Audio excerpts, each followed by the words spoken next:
आ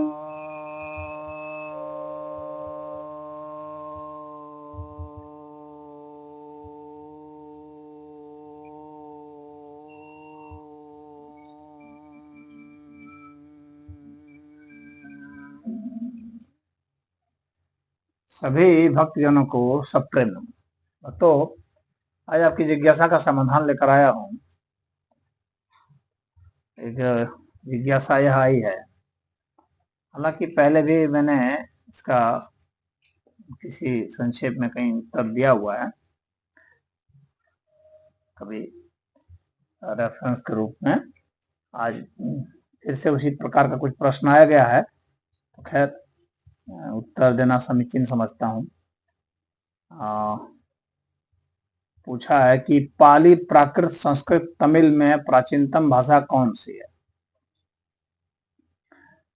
देखिए, प्राचीनतम तो संस्कृत ही है, और संस्कृत में वैदिक संस्कृत है, जिसे कि छांदस कहते हैं। संस्कृत तो संस्कारित अर्थ में है, तो छांदस से संस्कारित होने के कारण संस्कृत हुआ। लेकिन इसका जो प्राक स्वरूप है, पहले का जो स्वरूप है, तो जिसको छांदस कहते हैं, उसको भी मोटे अर्थ में संस्कृत ही मान लिया जाता है। तो जो वैदिक संस्कृत है, छांदस, वही सबसे प्राचीनतम है।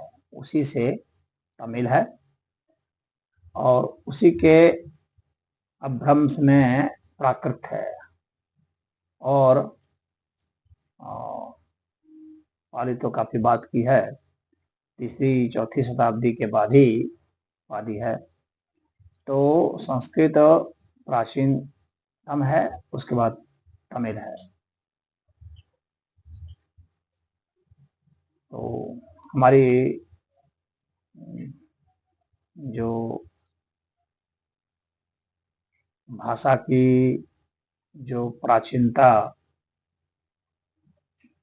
का जो प्रमाण है इतिहासकारों के पास और भाषा शास्त्रियों के पास, तो उसके आधार पर तो यही प्राचीन निकलते हैं।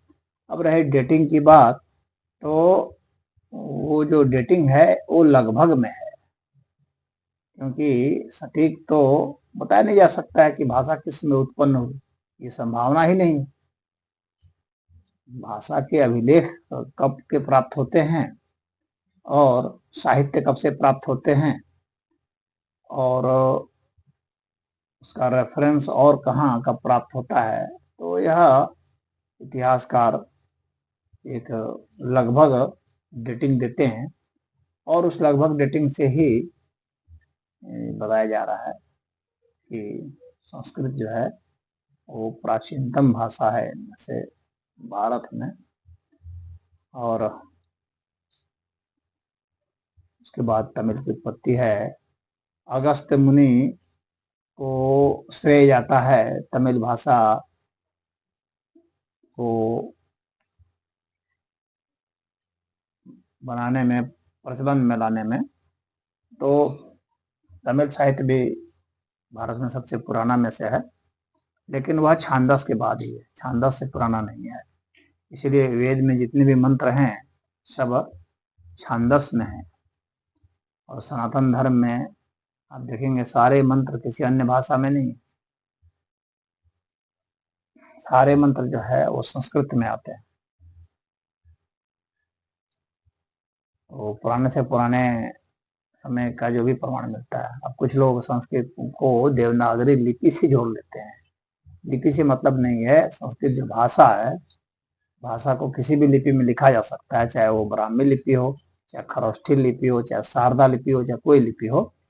तो देवनागरी लिपि में भी लिख सकते हैं आप, संस्कृत को तो रोमन लिपि में भी लिख सकते हैं। लिखने से कुछ मतलब नहीं है। भाषा जो है, जो बोली जाती है व्याकरण सहित, उसको जो है भाषा कहा जाता है, और जिसको लिखा जा सकता है। तो यह संस्कृत जो है बहुत पुरानी भाषा है। और जो लोग हड़प्पा की बात करते हैं, तो हड़प्पा की लिपि तो पढ़ी नहीं जा सकी।